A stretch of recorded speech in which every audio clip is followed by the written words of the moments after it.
I'd like to take a moment to share with you an interesting conversation with a new client of mine. It's my hope that the story she has allowed me to share is a help to you, the way it was to her. She's 32 years old. She's been dating a man who was 35.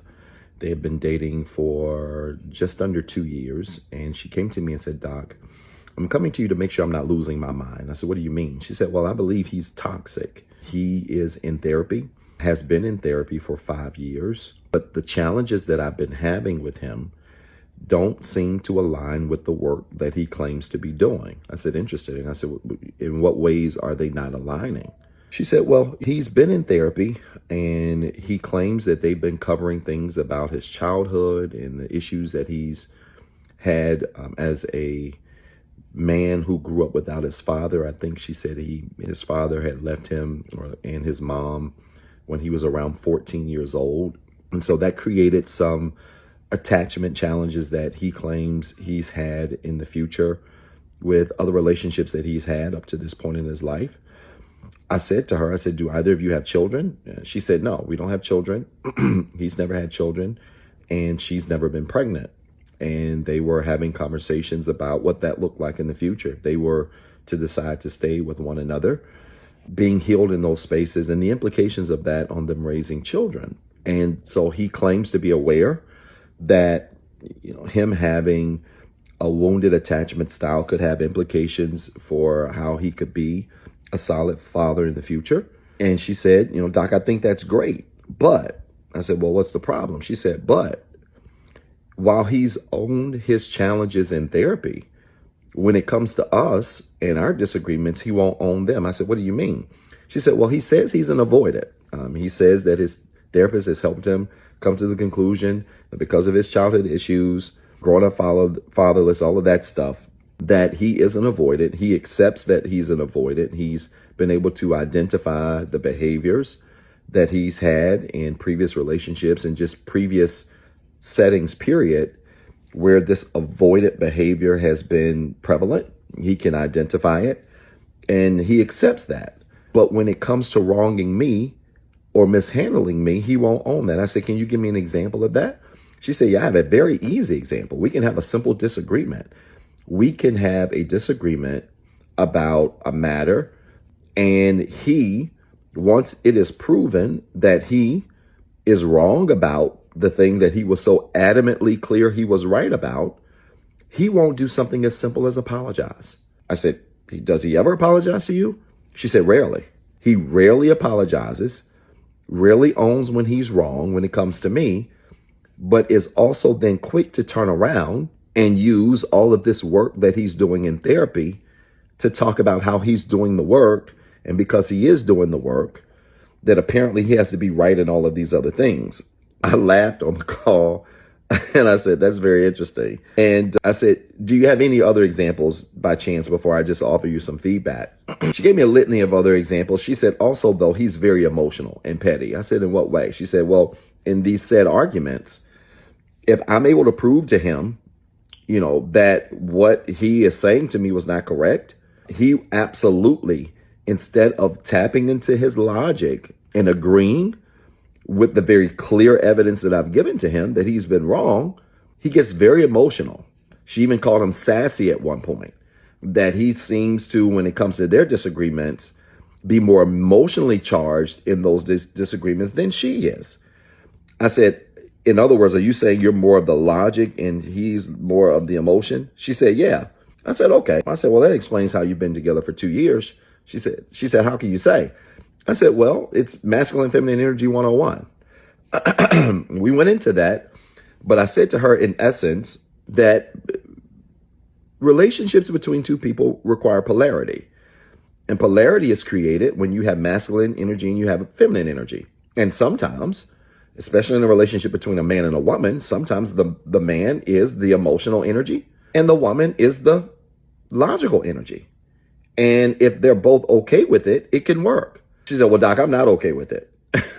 I want to be the emotional energy, but I can't be the emotional energy because when we have disagreements, he becomes very emotional, very petty, very simple-minded, very simple in how he acts and responds, even in his behavior. And I can't deal with that. It's like living with another woman."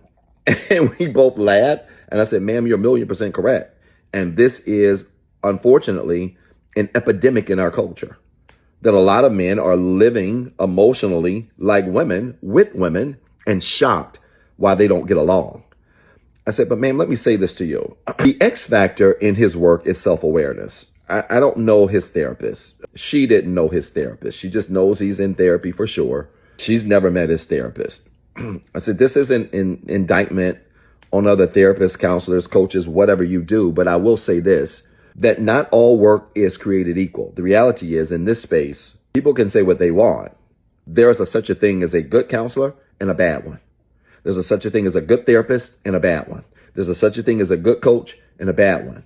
There's a reason why you have good, better, and best as categories when it comes to this stuff. And I said, ma'am, if he's been in therapy for 5 years and he does not have the self-awareness to admit when he's wrong, he ain't getting good work, number one, or maybe he's getting good work and he ain't applying what he's getting.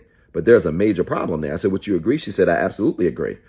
I said, we know self-awareness to be honesty about who you are, where you are, and what you're doing. And I said, ma'am, let me just ask you a very simple question. How honest is he about who he is, where he is, and what he's doing?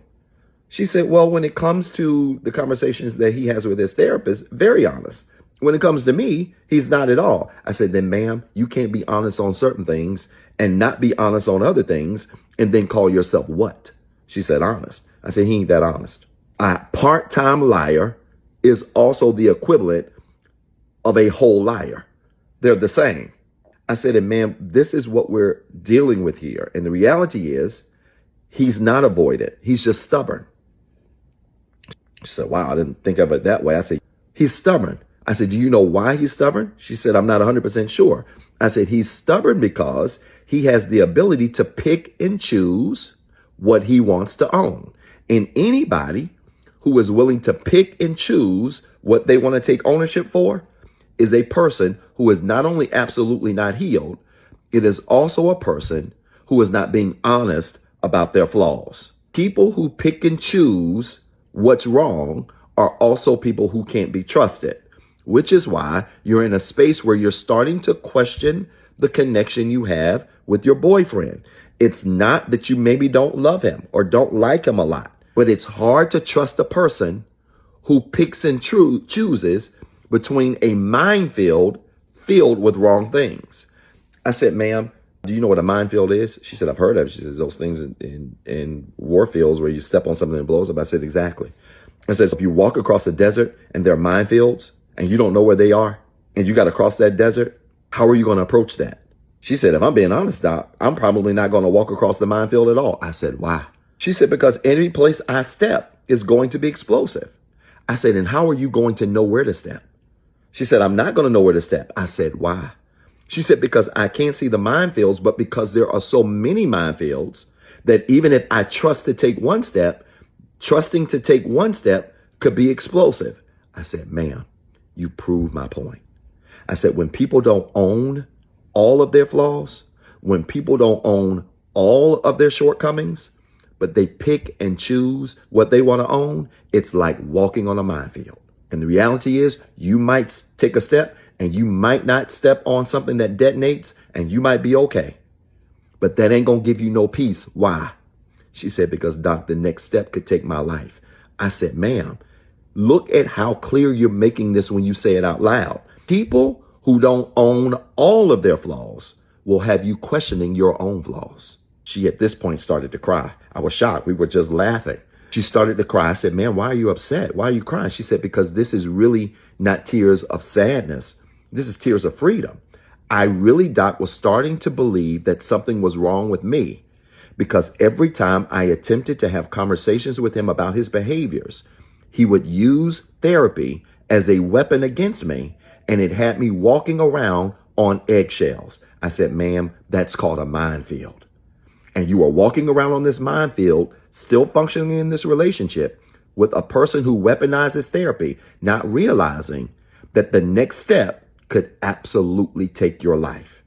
Not literally, but figuratively as it relates to your mental and emotional well-being. I said, ma'am, he ain't avoidant, he's stubborn.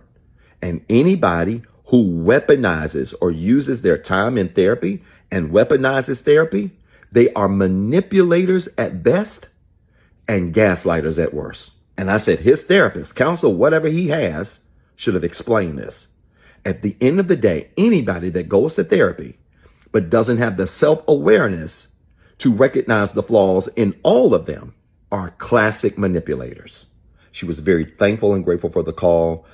We ended up having 3 more calls after that, and she came on the last call to what she called the very easy conclusion to part ways. She said, Doc, I decided to break up with him. I said, how did that conversation go? She said, well, I told him, I think you're a great guy. I think you have great potential. But my work has caused me to realize that if you can't be honest about all of you, you're probably not being honest about none of you. And I was very proud that she learned that in our sessions together. I hope this story made sense. If it did, type church in the comments with 3 R's. And then remember, you've got 2 jobs. 1, be better today than what you were yesterday. And 2, don't forget what I told you.